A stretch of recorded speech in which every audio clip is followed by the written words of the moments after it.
चल रही हैं, हिंदुस्तान में भी चलती हैं, चलती रही, ठीक है, लेकिन Pakistan is a failed democracy, ये मैं मानने को तैयार हूं। दोनों में फर्क है ना। यस। फेल्ड स्टेट तो नहीं है। फेल्ड स्टेट ठीक है, आप कह सकते हैं जी 71 में तो ये फेल्ड स्टेट हो गई, आई वुड एक्सेप्ट, लेकिन 71 के बाद ये एक फेल्ड स्टेट नहीं है। लेकिन क्या लोगों की वॉलंटरी सपोर्ट, पंजाब में तो जरूर होगी मेरे ख्याल से, लेकिन बाकी छोटे प्रोविंसेस में कुछ है, कुछ नहीं भी है, आप भी जानते हैं और मैं भी जानता हूं।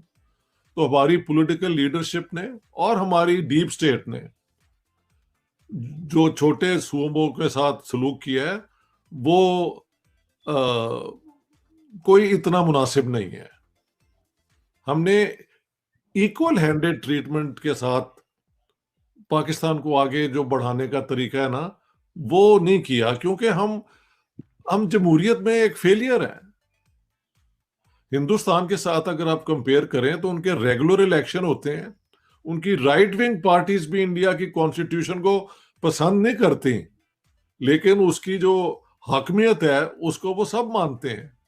मुझे याद है वाजपेयी साहब जब 96 में पहली दफा आए थे, 13 दिन के लिए, कुछ कहते हैं 17 दिन के लिए, तो जब उनके पास मेजोरिटी नहीं बनी तो उनका एक स्टेटमेंट थी जो मैंने खुद सुनी है कि democracy is a game of numbers and we don't have numbers with us, so he resigned. हमारे यहाँ आप, मैं कहता हूँ ये औरंगजेब डेमोक्रेसी है, जो इलेक्ट हो जाता है या किसी तरीके से पावर में आ जाता है, वो कहता है कि बाकी सारों को उड़ा दो, मेरा ही हक है हुकूमत करने का। वो ये ड्रामा आप सुबह भी देखते हैं, शाम भी देखते हैं। तो पाकिस्तान की स्टोरी मिक्स्ड है। पाकिस्तान कोई, देखिए पाकिस्तान की रेपुटेशन दुनिया में हमने खुद ही खराब की है। यहाँ पे नॉन स्टेट एक्टर्स को पाला, टेररिज्म की, अब वो सारी रिस्ट्रिक्शंस हमने मान भी ली हैं, दिल से नहीं मानी, दुनिया के प्रेशर से, FATF के प्रेशर, ये सारी बातों से पाकिस्तान की जो है ना international reputation, it is seriously tarnished. बिल्कुल सही है, ऐसे मैं समझता हूँ। मैं डॉक्टर साहब बिल्कुल आपने सही कहा, this is a mix story. कोई जारी बात है, फेलियर्स भी होते हैं, सक्सेस भी होते हैं, लेकिन समहाउ आपने बिल्कुल एब्सोल्युटली सही कहा कि जितनी जंगें हमने लड़ी हैं, मुल्क तो सर्वाइव ही नहीं करते। तो हमने लड़ के कुछ हमने शुरू की और कुछ हम पे आ गई और हमने शुरू की है, जो हकीकत है जिसको मानना चाहिए। मतलब अभी भी 40 साल हो गए, दुनिया हमें अफगानिस्तान के नाम से जानती है कि ये अफगानिस्तान नेबर है और इस तरह का, ये जो हमने अपने साथ कुछ जुल्म किए हुए हैं। जब इलेक्टेड रिप्रेजेंटेटिव मुल्क ना चला रहे हों तो फिर, और वो अकाउंटेबिलिटी ना हो, तो फिर इसी तरह मुल्क जो है वो तबाह होते हैं। लेकिन डॉक्टर साहब ये बताइएगा कि अगर मैं आपसे पूछूं कि आज 74 साल बाद पाकिस्तान को सबसे बड़ा चैलेंज क्या है?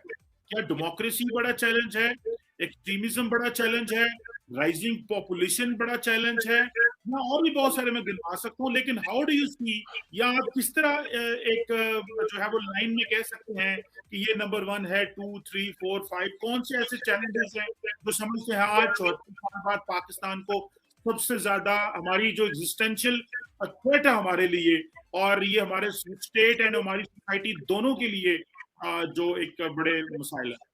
देखिए, पाकिस्तान वजूद में आया एज एन आइडियोलॉजिकल स्टेट।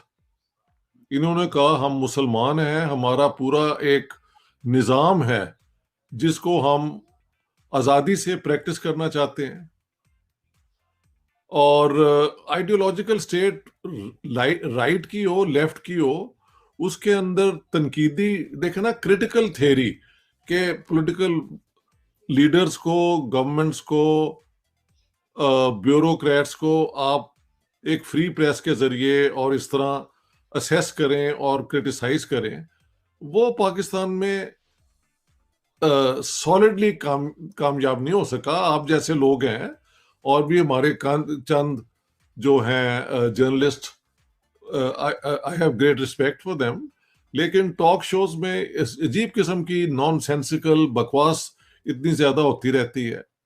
तो why I think democracy has been a problem, देखें जितनी भी आपने बातें की हैं एक्सट्रीमिज्म, अगर डेमोक्रेसी होगी तो फिर एक्सट्रीमिज्म नहीं ना होनी चाहिए। दूसरी बात है पॉपुलेशन एक्सप्लोजन, वो भी एक आइडियोलॉजिकल प्रॉब्लम है। आप ये बात ही नहीं करने देते कि फैमिली को रिस्ट्रिक्ट करना। मैंने आम देखा है लोगों को कहते हुए कि जी जितने ज्यादा बच्चे होंगे तो दुनिया में मुसलमान ज्यादा हो जाएंगे और हम छा जाएंगे। ये इस किस्म की फजूलियात पे आप मौलवियों को बात करते हुए सुन लें। हमें we as a state should have taken charge of all these people. इनको स्टेट के मतहत होना चाहिए था। इनको जो आजादी दे दी गई, मैंने बार बार कहा है कि अगर ये एक मुसलमानों की स्टेट बनाई जिसमें माइनॉरिटीज को बहुत अच्छा सलूक किया जाएगा, ये कायदे आजम ने बार बार कहा, तो वो पूरा करके तो आप दिखाएं ना। अब देखें मसलन एक आप ये जो अभी एजुकेशनल पॉलिसीज में इतनी ज्यादा इस्लामाइजेशन जो ये ले आए हैं। कमर चीमा साहब, आप भी एकेडमिक हैं, यूनिवर्सिटी में पढ़ाते भी हैं और you are on the way to your PhD. इसके अंदर कुरान के जो 30 पारे हैं वो कितनी आपकी मदद कर सकेंगे? Actually all this is extra weight on the scholar जो पहले ही दबा होगा with so many other things. तो ये आइडियोलॉजिकल स्टेट का प्रॉब्लम है ना। इसको आप एक नॉर्मल स्टेट की तरफ लाएं, उसमें जमहूरियत जो है आप इस्लामी किस्म की जमहूरियत ही चलाएं। लेकिन आपने तो खुद कहा था कि हमारी इस्लामी जमहूरियत जो है वो माइनॉरिटीज को मिसाली गुड ट्रीटमेंट देगी। That's not been possible. या आप एक सेकुलर स्टेट बन जाएं, I think that option should not be ruled out. हालांकि आज इसका मुझे कोई कॉन्स्टिट्यूएंसी नजर नहीं आती स्वाय चंद लेफ्टिस्ट के जो एक वो क्या कहते हैं, इन अ मेक बिलीफ वर्ल्ड में रहना चाहते हैं। हर जगह पे इस्लाम मोर और लेस की बात हो रही होती है। देखें जियाउल हक ने एक्सट्रीमिस्ट इस्लाम लाए, उसके बाद कितने इलेक्शन हुए, कितने लोगों ने वो लॉज को बदलने की कोशिश की। Not not not Benazir Bhutto, not Nawaz Sharif, not वो बाकी जो हुकूमतें आई। तो जब आप में ये हिम्मत ही नहीं है कि आप जानते हैं कि एक डिक्टेटर की लाई हुई लॉस जो है उससे हमें इतना नुकसान हुआ है। मसलन ब्लास्फेमी लॉ अगर होगी तो पाकिस्तान कैसे दुनिया में एक बाइज्जत नेशन गिना जाएगा, जब हमें पता है कि उस ब्लास्फेमी लॉ को इतना मिसयूज नहीं अब्यूज किया जाता है पाकिस्तान में। ये एक आइडियोलॉजिकल स्टेट के वो क्या कहते हैं हैंगअप्स हैं which we can discard very easily. 96% मुसलमानों को इनकी कोई जरूरत नहीं है। जो रसूलुल्लाह से प्यार करते हैं वो पहले भी करते थे, वो आज भी करते हैं और वो करते रहेंगे, and they will always be in a majority. But उस प्यार की बुनियाद पे जुल्म करना, विक्टिमाइज करना, लोगों को टारगेट करना actually defeats the whole spirituality about it. लिहाजा जब तक ये बातें नहीं ना होंगी, अब इमरान खान साहब की बाकी पॉलिसीज फेल हो गई हैं, ये आप भी जानते हो और मैं भी जानता हूं। तो वो सारा इस्लामिक कंटेंट ले आए हैं एजुकेशनल पॉलिसी में कि हाईएस्ट लेवल तक 30 सिपारे जो हैं पहले अरबी में, फिर उनका तर्जमा, फिर अहदीस सारी पढ़नी पड़ेंगी इम्तिहान पास करने के लिए। ये बाकी दुनिया की यूनिवर्सिटीज में पाकिस्तानी सिटीजन जो हैं वो क्या compete कर रहे होंगे, उनका 1/3 वर्क तो इस चीज में निकल जाएगा, without instead of learning the subject in which they want to compete with the rest of the world.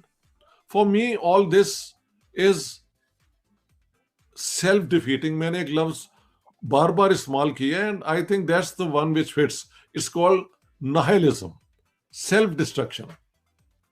कोई अमेरिका नहीं कह रहा कि ये आप करें, ना चाइना कह रहा है, ये 2 सुपर पावर्स है ना। कोई हिंदुस्तान से भी नहीं कह रहा कि आप ये करें।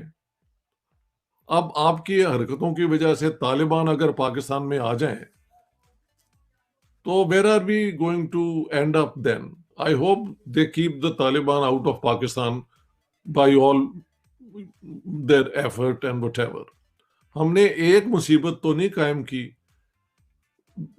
मुसीबतों के बाद मुसीबतें हमने अपना ली हैं, लेकिन इससे निकलने का तरीका यही है, fix your priorities. The people of Pakistan must come number one, and Pakistan should be based on justice. ये एक बात करने वाली बात नहीं है. यहाँ पे ट्रांसपेरेंसी होनी चाहिए, इलेक्शंस जो है फ्री और फेयर होने चाहिए, और जो भी मैनिफेस्टोज आए ये वो, उसमें पहले आप देखें कि एक्सट्रीमिज्म को आप निकाल दें उसमें से. लेकिन वो बात है कि who will bell the cat, यानी ये कौन करेगा, इसका मेरे पास कोई जवाब नहीं है. जाहिर है पाकिस्तान के लीडर्स ही कर सकते हैं. आप और मैं तो सिर्फ एनालिसिस करके बता सकते हैं कि this is nihilism. You are destroying Pakistan. I am saying Pakistan exist, Pakistanis exist, give them a chance, that's all. बिल्कुल ठीक है. अच्छा डॉक्टर साहब ये बताइएगा कि आपको ये तो पता, आपने सही कहा कि प्रायोरिटीज फिक्स करनी चाहिए, और चीजें जो हैं वो अगर हम नई प्रायोरिटीज फिक्स करेंगे तो obviously at the end of the day we will be the losers, और जो हमें नजर भी आ रहा है. जी. डॉक्टर साहब लेकिन पाकिस्तान में जो सबसे बड़ा मसला मैं as a student of politics understand करता हूँ और समझता हूँ, वो यह है कि पाकिस्तान में कंट्रोल किसने करना है ये एस्टैब्लिश नहीं हो पा रहा. और ये जो कंट्रोल है, मिसाल के तौर पे जब डेमोक्रेसी नहीं चली तो फिर हमने देखा कि आपको डिक्टेटर आ गया. फिर जब डिक्टेटर चले गए डेमोक्रेट्स वापस आ गए. जैसे डेमोक्रेट्स आते हैं मीडिया फ्रीडम होता है, सारा कुछ होता है. लेकिन जब निजाम हाइब्रिड बन जाते हैं तो फिर थोड़ी सी वो जो चीजें हैं वो कंट्रोल से बाहर हो जाती हैं. आज होता यह है कि जो डेमोक्रेट्स होते हैं दे डू नॉट नो कि ये जो सिविलियन सुप्रीमेसी है इसको किस तरह इंप्लीमेंट करना है, लेके आना है. और सिविलियन सुप्रीमेसी ये नहीं है कि आपने इलेक्शन जीत लिए तो तुसी कहो जनाब हुण हर शय साडे ताबे हो जाए. द सिविलियन सुप्रीमेसी मीन्स कि आपने जो पावर है उसको स्टेप बाय स्टेप लेना होता है, और जो बाकी स्टेक होल्डर्स होते हैं उनको भी विन ओवर भी करना होता है, और मासेस को भी बताना होता है कि आपके अंदर भी अकाउंटेबिलिटी है, और वो जो आप कह रहे थे औरंगजेब वाली जमहूरियत नहीं है या आलमगीर वाली जमहूरियत नहीं है. तो पावर एस्टैब्लिश नहीं हो रही कि हु हैज टू रूल. उसमें एक वजह तो है कि जब पाकिस्तान बना तो इसमें जिस क्लास ने सबसे ज्यादा फायदा उठाया वो तो वेस्ट पाकिस्तान के लैंडलॉर्ड और ट्राइबल लॉर्ड ही थे ना. मैं चेक कर रहा था कि इसका पाकिस्तान की नेशनल असेंबली में और सेनेट में और बाकी